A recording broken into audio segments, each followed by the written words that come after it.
Howdy folks, Meandering Mike. Quick little short here. Starting the game Empire of Grass. Starting here in Mongolia. You start with the 3 green units. Started here, went into Kori Tumet. Got 3 light cavalry units at the start, which isn't bad because my heavy cavalry can kill 1. The Khan can act as a light cavalry, and my light cavalry, we convert the other 2 and we get 2 blue dudes. Yay, we grew our army. It's basically why you go there. The turn's not over yet. I roll a random event. Well, there's only 1 card revealed. I did indeed roll 1-1 on the D66. So this thing here, while there's no adjacent unexplored thing, and I do have units there, so that means I get the effect of each terrain type. 2 guys retreat out because of the swamp, and the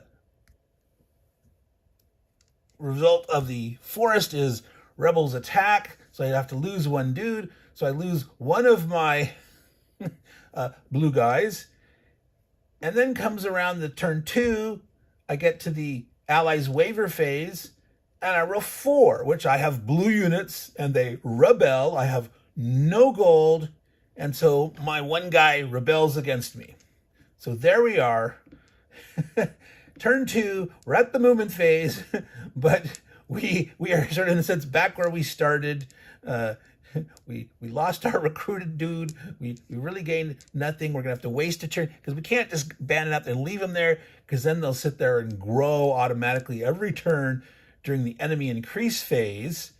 And so we got to go in there and take them out. What a crazy start. Meandering Mike here, trying to figure out this situation.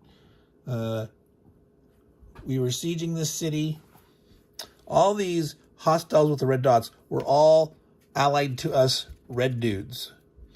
So at the beginning of the turn, we did our siege here. There had been 3 infantry. We killed 1, and we had 1 other light here. In our income phase, we built a siege here. We have 3 income. We built a light here. And I think we built something else because we had some money saved up. We left two left over. And there was no enemy increases because at the time there was no enemies except the guys under siege, and you don't grow when you're under siege. But we rolled for allies waver and got red rebel. We spent 2 of the gold, the 2 gold we had saved up. We rolled a 5. So we had 3 red guys rebel. Okay. And so we could have had all these 3 red rebel to leave this guy here to have no question about this, but that would be terrible having 3 guys here. We'd have to back off. We wouldn't be able to bring enough guys in, take it, and this could start to grow. It's kind of a pain. So I figured, well, if we just have 2 of these rebel and him rebel, by keeping this heavy under our control, he could go first, smack down 1 of these guys, and then our light could convert the other one. So we would reestablish control in here and get 1 of these light guys back. But what happens here? So we're under siege, but he was 1 of the siegers, but he's now not. Technically, he's not inside the city. And we've already done the sieging phase, but it's now the movement phase. So if we stay here, what happens? We can't fight these guys. Suppose they're under siege. And I don't think you can just leave and walk back in and say, oh, well, now that we've left and we're moving back in, there's now 3 guys in here. And because you can move out as long as you have enough guys, have guys at the end to siege.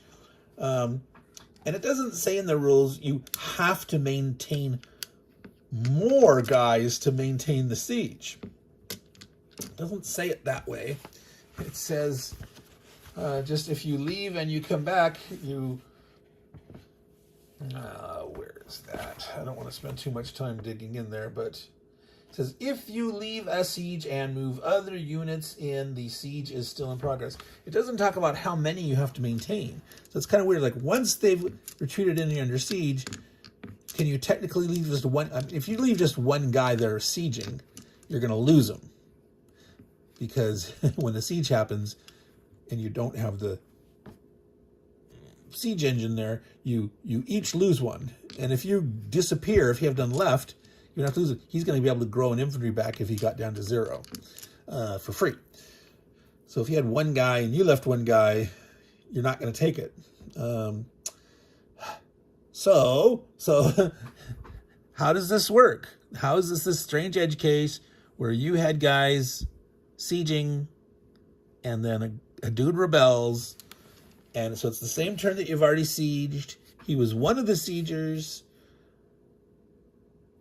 right? So, but he was in there at the beginning of the turn. You haven't moved yet. The allies wavered. Combat doesn't happen right away, so it's now movement phase. But he's an enemy, but they're under siege. I don't know. How does that work? How does that work? You tell me. Thanks.